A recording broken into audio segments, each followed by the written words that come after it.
Today we're going to be adding fractions, so I'm going to use this piece of paper. I'm going to fold it into quarters to help us to investigate quarters when adding fractions. So I look at this paper now, I can see if I got 1/4 here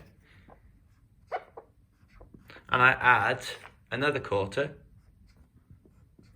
then I have made 2/4. 1 2/4, or as you can see, or 1/2 of the piece of paper.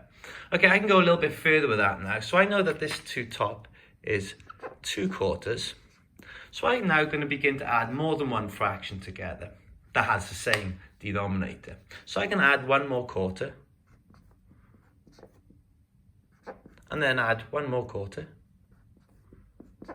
to make 4/4. Now you may have noticed that when I'm adding fractions, I'm only ever adding the numerator. The denominator always stays the same because I'm always adding quarters. Now I'm going to do something to really blow your mind. I'm going to bring in another piece of paper. So this paper has also been folded into quarters. So now I'm going to start investigating improper fractions. So I already know there's 4/4 there. So if I do 4/4, and I'm going to add one more quarter,